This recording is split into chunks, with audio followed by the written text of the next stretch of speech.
All right, back again, problem number 13, another 9-mark problem. Seems to me to be pretty accessible, other than some intimidating notation. So as I look at problem number 13, part A, it says using the Maclaurin series for e to the x. So this is an item that is in your formula sheet, I believe. E to the x is 1 plus x squared over 2 factorial plus x cubed over 3 factorial plus x to the 4th over 4 factorial, and on from there.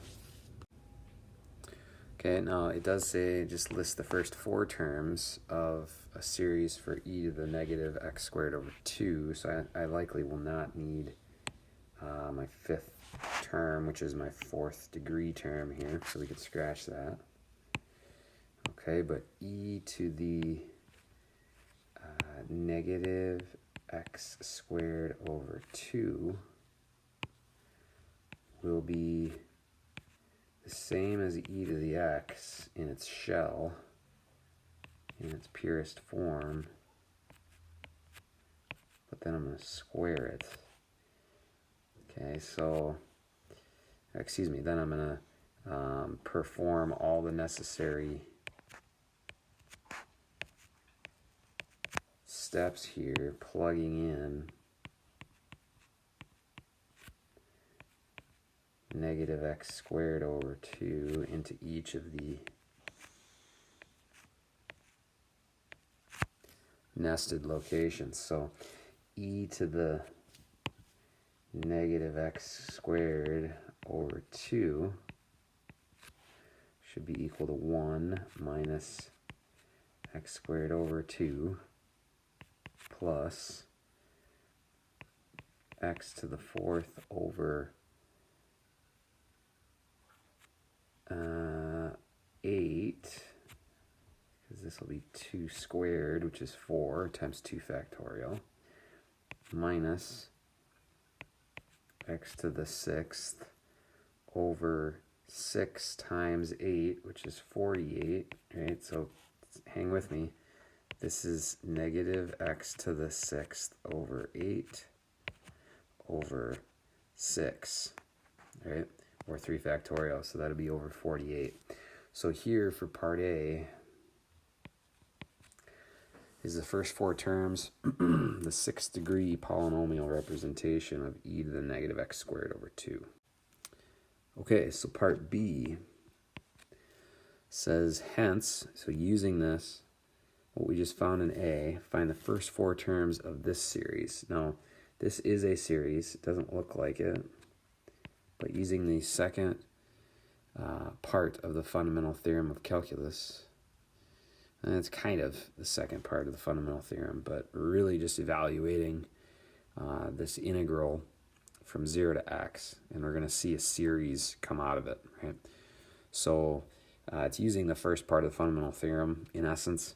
So let's just take an in for e to the negative u squared over 2. I'm going to plug in the function that I just found, and I'm going to insert a u for each of the x's. So that would be the integral from 0 to x of 1 minus u squared over 2 plus u to the 4th over 8 minus u to the 6th over 48. And I'm going to integrate that, excuse me, with respect to u. That will equal, let's see here, u minus u cubed over 6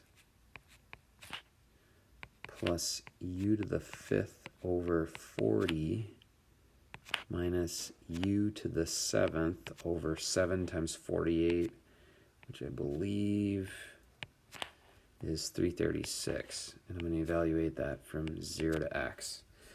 Now when I plug 0 in, I'm going to get 0 all the way across. And when I plug x in, I'm just going to get the same series just in terms of x now.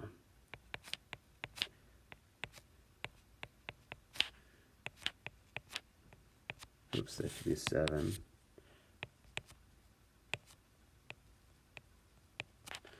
Okay, so that's the series represented in terms of x. Okay, part C.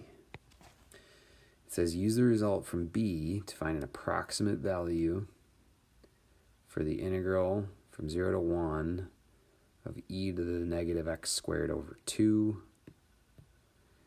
times 1 over root 2 pi.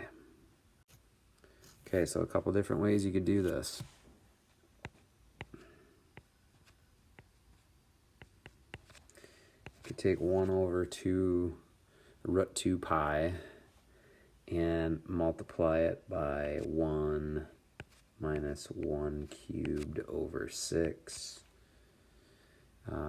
plus 1 to the 5th over 40 minus 1 to the 7th over 336. And then use my calculator. Okay. And I'm assuming that's what they're going to want, seeing that they say use your result from part B. The other way you could go about this, if they said hence or otherwise, what you could do is just plug into your calculator this thing, okay, and type e to the negative x squared over 2, that piece in as y1, and then do a little math 9 action on it. Okay, but I'm going to use my calculator here and find out what my first method would give me. And my calculator to 3 sig figs is giving me 0.341. All right, there you have it. 9 more marks in the bank on our way to a 5 or 6 or maybe a 7. Ooh, how about that? All right, have a great day. Do some push-ups.